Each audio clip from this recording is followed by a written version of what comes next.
பார்த்துக் கொண்டிருப்பது நியூஸ் 21 செய்திகள். தமிழ்நாடு செய்திகளை உடனுக்குடன் தெரிந்து கொள்ள நியூஸ் 21 செய்திகளை பாருங்கள்.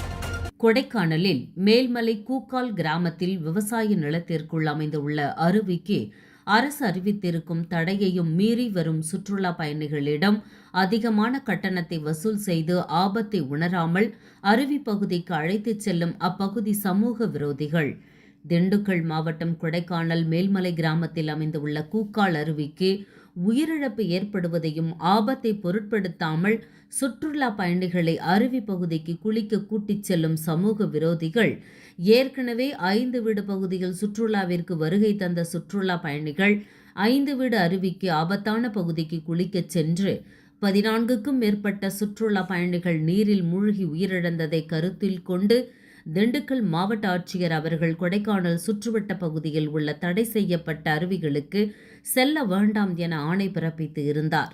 இந்நிலையில் கொடைக்கானல் மேல்மலை கிராமம் கூக்கால் பகுதியில் இருக்கும் அருவியில் தடையை மீறி சுற்றுலா பயணிகளை அருவிக்கு அழைத்துச் சென்று நபருக்கு 60 ரூபாய் வசூல் செய்து வருகிறார்கள். விடுமுறை நாட்கள் மட்டுமல்லாமல் அனைத்து நாட்களிலும் பல ஆயிரங்களை ஈட்டி வருகின்றனர். அருவி பகுதிகளிலேயே கடைகளை அமைத்து உணவுக்கான கட்டணத்தையும் கட்டாயமாக வசூலித்து வருகிறார்கள். மேலும் அரசின் அறிவிப்பையும் மீறி இதுபோன்ற அத்துமீறல்கள் நடைபெற்று கொண்டிருப்பதால் தொடர்ந்து உயிரிழப்பு ஏற்படும் அபாய நிலை உள்ளது. கொடைக்கானலை சுற்றியுள்ள அனைத்து பகுதிகளில் இருக்கும் அருவிகளிலும் சுற்றுலா பயணிகள் குளிக்க தடை செய்யப்பட்டு இருந்தும் அரசு அதிகாரிகளுக்கு மாமூல் வழங்கப்பட்டுதான் அருவிக்கு குளிக்க அழைத்து செல்வதாக அவர்கள் தெரிவிக்கிறார்கள். இதுபோன்ற சமூக விரோத செயல்கள் நடைபெறுவதை உடனடியாக தமிழக அரசும் திண்டுக்கல் மாவட்ட நிர்வாகமும் சுற்றுலாத்துறையும் நடவடிக்கை எடுக்க வேண்டும் என்று பொதுமக்களும் சமூக ஆர்வலர்களும் கோரிக்கை வைத்துள்ளனர். நியூஸ் 21 செய்திகளுக்காக தலைமை செய்தியாளர் கூல் சுரேஷ்.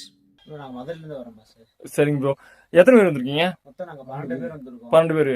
எவ்வளவு இங்க சார்ஜ் பண்றாங்க? ஒரு ஆளுக்கு 60 ரூபாய் பண்றாங்க. ஒரு ஆளுக்கு 60 ரூபாய் பண்றாங்களா? பிளஸ் வந்து உள்ள சாப்பிடுற வைக்கிறதுக்கு தனித்தனியா காசு வாங்குறாங்க. அதுக்கெல்லாம் வாங்குறாங்களா? வாட்டர் பால்ஸ் பால் குடிக்கிறதுக்கு என்ட்ரன்ஸ்க்கு மட்டும் 60 ரூபாய் வாங்குறாங்க. என்ட்ரன்ஸ்க்கு மட்டும் 60 ரூபாய் வாங்குறாங்களா? மொத்தம் 720 ரூபாய் பே பண்ணிருக்கோம். 720 ரூபாய் 12 பேருக்கு. 2 பேர் கிடையாது. ஐயோ 10 பேர் 10 பேர் அப்ப சாரி 600 ரூபாய் வாங்கிருக்காங்க. நம்ம 2 பேர் மேல இருக்காங்க. சாப்பாடு தனியா வாங்குறாங்க. சாப்பாடு தனியா வாங்குறாங்க. ஃபுட் நீங்களே கேட்டீங்களா அவங்களே கொடுத்தாங்களா? இல்ல நம்ம இஷ்டப்பட்ட டீ காஃபி ஆம்லெட் போட்டு சாப்பிட்டுக்கலாம். பட் அதுக்கு பே பண்ணனும் நாங்க. இப்ப ஃபால்ஸ்க்கு மட்டும் தான் அமௌண்ட் வாங்கிட்டு இருக்காங்க. ஒரு ஆளுக்கு 60 ரூபாய் நினைக்கிறேன். உள்ள என்ட்ரன்ஸ்க்கு வாங்குறாங்க. 60 ரூபாய் வாங்குறாங்க. Okay bro. ரெஸ்ட் யூஸ் பண்ணாலும் காசு தான். யூஸ் பண்ணாலும் காசு தான். ஆமா. குளிக்க இல்ல அப்படிலாம் கிடையாது. உள்ள போறதுக்கு 60 ரூபாய். போயிட்டு நீங்க குளிச்சுக்கலாம், பாத்ரூம் யூஸ் பண்ணிக்கலாம். 60 ரூபாய் ஒரு ஆளுக்கு. மேற்கொண்டு வேற ஸ்நாக்ஸ் சாப்பிடா தனியா. நிலக்கோட்டையில் நடைபெற்ற விடுதலை சிறுத்தைகள் கட்சியின் மாவட்ட நிர்வாக குழு கூட்டம். திண்டுக்கல் மைய மாவட்டம் சார்பாக விடுதலை சிறுத்தைகள் கட்சியின் மாவட்ட நிர்வாக குழு கூட்டம் மாவட்ட செயலாளர் தமிழரசன் தலைமையில் நடைபெற்றது. நிலக்கோட்டை ஒன்றிய செயலாளர்கள் போதுதாசன், பாக்கியராஜ் முன்னிலை வகித்தனர். மண்டல செயலாளர் தமிழ்வாணன், முற்போக்கு மாணவர் கழகம் வழக்கறிஞர் மணிகண்டன் ஆகியோர் கலந்து கொண்டு சிறப்புரையாற்றினர். இக்கூட்டத்தில் முக்கிய நிகழ்வாக கட்சியில் இணைந்த தொண்டர்களை பொன்னாடை அணிவித்து வரவேற்றனர். மேலும் இந்த கூட்டத்தில் ஒன்றிய செயலாளர்கள் அரசு, குழந்தை, கோபால், முத்தையா, மாவட்ட துணை செயலாளர் முருகன், பொருளாளர் சுதந்திரம், உதயா, நிர்வாகிகள் ரஞ்சித்குமார், மீசை தவம், குட்டி கண்ணன், பாவலன், ராமகிருஷ்ணன், பெருமாள் மற்றும் சந்தோஷ் உள்ளிட்ட ஏராளமானோர் கலந்து கொண்டனர். இந்த நிர்வாக குழுவினுடைய முடிவின்படி எடுக்கப்பட்ட தீர்மானம், இந்திய தேர்தல் ஆணையம் மிகவும் அவசரமாக தமிழகத்திற்கு வாக்காளர் திருத்தப் பணியை மேற்கொள்வதாக அறிவித்திருக்கிறார்கள். தமிழகத்திலே ஏறக்குறைய 8 கோடி வாக்காளர்கள் இருக்கிறார்கள். அதில் 6 கோடிக்கு மேற்பட்ட வாக்குகள் பதிவு செய்யப்படுகிற சூழல் இருக்கிறது. இப்படிப்பட்ட மிகப்பெரிய எண்ணிக்கை கொண்ட தமிழகத்தில் மிக குறுகிய காலமான 30 நாட்களுக்குள் இந்த தேர்தல் பணியை, வாக்காளர் சரிபார்ப்பு பணியை மேற்கொள்கிறோம் என்று தேர்தல் ஆணையம் இவ்வளவு அவசரமாக செயல்படுவதிலே உள்நோக்கம் இருப்பதாக விடுதலை சிறுத்தைகள் கட்சி நம்புகிறது, கணிக்கிறது. ஆகவே இந்திய தேர்தல் ஆணையம் வருகிற 2026 சட்டமன்ற தேர்தல் முடிந்த பிறகு ஒரு 6 மாத காலம் இதற்கான நேரம் ஒதுக்கி இந்த வாக்காளர் திருத்தப்பணியை மேற்கொள்ள வேண்டும் என விடுதலை சிறுத்தைகள் கேட்டுக்கொள்கிறது. அவசரமாக வாக்காளர் திருத்தப்பணியை மேற்கொள்வது என்பது கிராமப்புற மக்கள், புலம்பெயர்ந்த மக்கள், வேலைக்காக பல்வேறு ஊர்களுக்கு சென்று தங்கி வேலை செய்யக்கூடிய மக்களுடைய வாக்குகள் எல்லாம் பறிபோகக்கூடிய ஒரு சூழல் இருக்கிறது. ஆகவே விவசாயத்தை நம்பி இருக்கக்கூடிய மக்கள், வெளி மாநிலங்களிலே வேலைக்கு சென்றக்கூடிய மக்கள், வெளி மாவட்டங்களிலே போய் வேலை சென்றக்கூடிய தொழிலாளர்களுடைய நிலை கேள்விக்குறியாக நிலை இருக்கிறது. இந்த வாய்ப்பை பயன்படுத்தி மத்தியில் ஆளுகிற பாசிச பாஜக ஆட்சி இதை ஒரு வாய்ப்பாக பயன்படுத்தி தமிழக வாக்காளருடைய எண்ணிக்கையை குறைப்பதன் மூலம் தமிழகத்தை ஆளுகிற கட்சியை விடுதலை சிறுத்தைகள் உள்ளிட்ட திராவிட முன்னேற்ற கழகம் கூட்டணியினர் ஒருபோதும் இதை அனுமதிக்க மாட்டோம். திராவிட முன்னேற்ற கழகம் உச்சநீதிமன்றத்திலே தேர்தல் தொடர்பான வழக்கு, வாக்காளர் திருத்தம் தொடர்பான வழக்கு நாளை மறுநாள் விசாரணைக்கு வருகிறது. மாவட்ட தலைநகரங்களிலே ஆர்ப்பாட்டம் நடைபெறுகிறது. இந்த இந்திய தேர்தல் ஆணையத்தினுடைய அவசரகதி முடிவை விடுதலை சிறுத்தைகளும் மூர்க்கமாக எதிர்ப்போம். விடுதலை சிறுத்தைகள் கட்சியின் சார்பில் திண்டுக்கல் மாவட்டம் நிலக்கோட்டை சட்டமன்ற தொகுதியை, தனித்தொகுதியை இந்த முறை திராவிட முன்னேற்ற கழகம் தலைமையிலான மதசார்பற்ற முற்போக்கு கூட்டணியில் விடுதலை சிறுத்தைகள் கட்சிக்கு ஒதுக்க வேண்டும் என தமிழக முதல்வர் மாண்பை மு.க. ஸ்டாலின் அவர்களையும் கூட்டணி கட்சியின் சார்பிலே பணிந்து கேட்டுக்கொள்கிறோம்.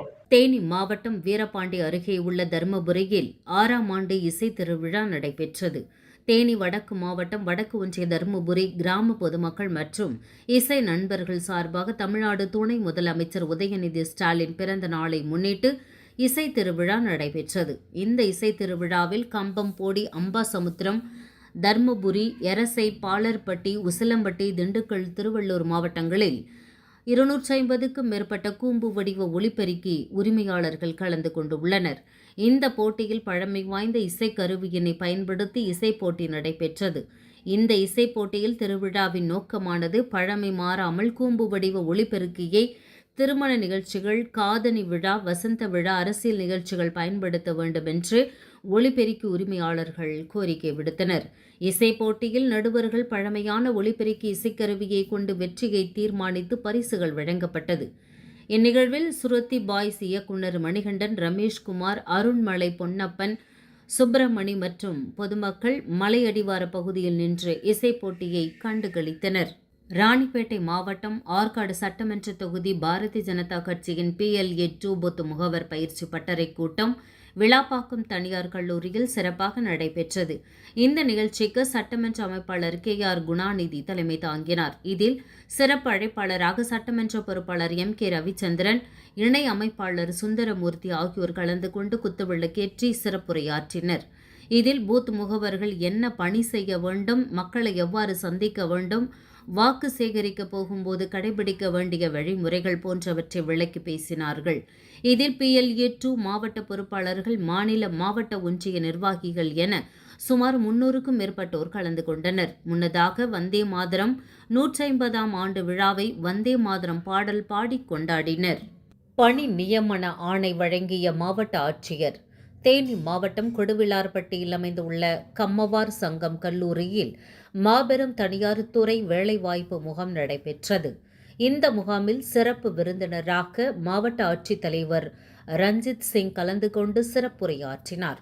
இதனையடுத்து முகாமில் தேர்வானவர்களுக்கு பணி நியமன ஆணைகளை வழங்கினார்.